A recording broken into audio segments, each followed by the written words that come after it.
एक दिन की बात है। ठंड का समय था, घना कोहरा छाया था। सारे लोग जल्दी कार्यालय का नाम खत्म करके घर की तरफ निकल रहे थे। नाना जी उस समय के बड़े अधिकारियों में से एक थे।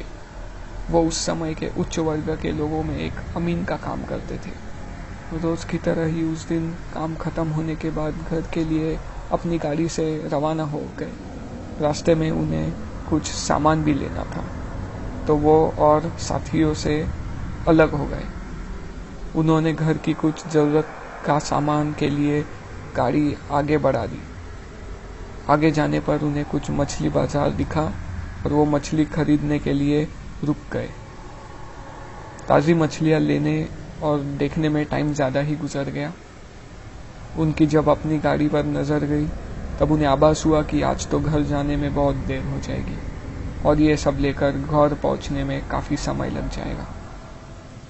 फिर यही सब सोचकर उन्होंने सोचा कि क्यों न जंगल के रास्ते से निकाला जाए तो जल्दी पहुंच जाऊंगा। तो उन्होंने अपना रास्ता बदला और जंगल की तरफ अपनी गाड़ी को घुमा लिया। समय 11 बज चुका था। गाड़ी तेज रफ्तार से आगे बढ़ रही थी। तभी अचानक तेज ब्रेक के साथ गाड़ी को रोकना पड़ा।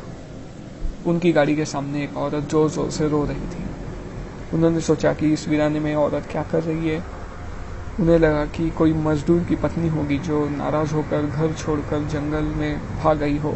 तो उन्होंने उससे पूछा कि यहाँ जंगल में तुम क्या कर रही हो, लेकिन उसने कोई जवाब न देकर और रोने लगी। सारे जंगल में उसकी हूँ सी सिसकियां गूंज रही थी। फिर नाना जी ने पूछा, तुम्हारा घर कहाँ है? लेकिन वो कुछ भी न बोली। तब नाना जी ने कहा कि आज चलो मेरे घर, वहाँ रहना, सुबह अपने घर चली जाना। ये जंगल बहुत सारे जंगली जानवर से भरा है, रात भर यहाँ मत रुको। चलो आज मेरे घर में सबके लिए खाना बना देना और कल सुबह अपने घर चली जाना। उसने ये सुना तो झट से तैयार हो गई और गाड़ी में पीछे की सीट पर बैठ गई। सिर में बड़ा सा घूंघट डालने की वजह से उसका चेहरा छिपा हुआ था। कुछ ही देर में गाड़ी घर के दरवाजे पे थी। घर के लोग कब से उसकी राह देख रहे थे। गाड़ी रुकते ही पापा ने पूछा, आज तो बहुत देर हो गई और सारे लोग आ भी चुके हैं। तब उन्होंने सारी बातें अपनी माँ को बताई और कहा कि आज खाना इससे बनवा ले, कल सुबह ये अपने घर चली जाएगी। इतने रात को बेचारी जंगल में कहाँ भटकती, इसलिए मैं ले आया। पर पापा को कुछ संदेह हो रहा था कि कहीं चोर तो नहीं है, रात को सोने के बाद या खाना बनाते समय कहीं घर के सामान ही चुरा कर न ले जाए। और वो सारा सामान लेकर माँ के पीछे बहुत दूर चल दी। रसोई में सारा सामान रखवा कर माताजी ने उसे खाना जल्दी बनाने की सख्त हिदायत दी और वहां से चली गई। लेकिन उनका मन कुछ परेशान सा था। फिर रसोई में देखने चली गई कि वो क्या कर रही है और उसका चेहरा भी देखना चाहती थी। लेकिन वहां पहुंची तो देखा कि वो मछलियों का थैला निकाल रही थी। उन्होंने बहुत जोर से गुस्से में कहा, यहाँ सब खाने का इंतजार कर रहे हैं और तुम अभी तक मछलियाँ ही निकाल रही हो, कल सुबह तक बनाओगी क्या? उसके सर पर घूंघट अभी भी था तो चेहरा देखना मुश्किल ही नहीं नामुमकिन था। उन्होंने उससे कहा, तुम जल्दी से खाने की तैयारी करो, मैं आग सुलगा देती हूँ, काम जल्दी हो जाएगा। और वो जल्दी से चूल्हा चलाने की तैयारियां करने लगी। लेकिन साथ ही वो उसका चेहरा देखने की भी कोशिश कर रही थी। लेकिन वो जितना देखने की कोशिश कर रही थी वो और पल्लू खींच लेती। अंत में हार कर वो बोली, देखो मैंने आग सुलगा दी है, अब आगे सारा काम कर लो, कुछ जरूरत हो तो बुला लेना। लेकिन वो फिर कुछ नहीं बोली।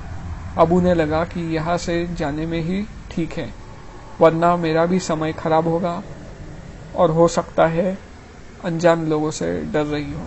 ये सब सोचकर उन्होंने उसे कहा कि मैं आ रही हूँ, जल्दी से खाना बना कर रखना, और वहां से निकल गई। मन अभी तक परेशान ही था, कभी अपने कमरे, कभी बच्चों के, कभी बाहर, सबको देख रही थी, कहीं कुछ अनहोनी न हो जाए। 1 मिनट भी आराम से नहीं बैठ पाई। अभी 5 मिनट ही हुए थे पर उसके लिए वो घड़ी पहाड़ सी हो रही थी। समय बीत ही नहीं रहा था। 8 मिनट बड़ी मुश्किल से गुजरे और वो तुरंत ही कुछ सोचकर रसोई की तरफ बढ़ी। और वहां पहुंचकर जैसे ही उन्होंने रसोई घर का नजारा देखा, उसकी आंखें फटी की फटी रह गई। उसके पैर बिल्कुल ही जम गए। ना उसके आगे जाया जा रहा था, ना ही पीछे। उसके हृदय की धड़कनें रुक रही थी। वो औरत रसोई में बैठकर सारी कच्ची मछलियां खा रही थी। सारे रसोई में मच्छियों और खून बिखरा पड़ा था। उसके सिर से घूंघट भी उतरा पड़ा था। इतना खौफनाक चेहरा आज तक उन्होंने नहीं देखा था। बाल, नाखून सब बड़े हुए थे। मछलियां खाने में मगन होने की वजह से उसे कुछ ध्यान भी नहीं था और खुशी से कभी वो आवाजें भी निकाल रही थी। हूं से आवाजें गूंज रही थी। रसोई पिछवाड़े में होने की वजह से और लोगों का ध्यान भी इधर नहीं आ रहा था।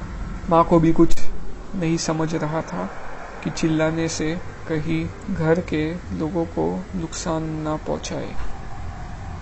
वो चुड़ैल से अपने घर को कैसे बचाए, उन्हें समझ नहीं आ रहा था। बस भगवान का नाम ही उनके दिमाग में आ रहा था।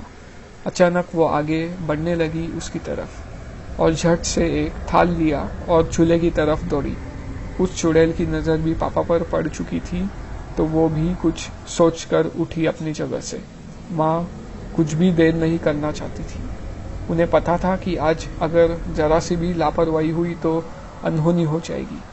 उस चुड़ैल के कुछ करने से पहले ही उन्हें चूल्हे तक पहुंचना था और चूल्हे के पास पहुंचकर उन्होंने जलता हुआ कोयला थाल में भर लिया और चुड़ैल की तरफ लेकर जोर से फेंका। आगे की जलन की वजह से वो अजीब से डरावनी आवाजें निकालने लगी। अब तो उसकी आवाजें बाहर भी आ रही थी। सारे लोग बाहर से रसोई की तरफ भागे। वो चुड़ैल जोर से हूं जोर की आवाज निकाल रही थी और पूरे रसोई में दौड़ रही थी और माताजी को पकड़ना भी चाह रही थी।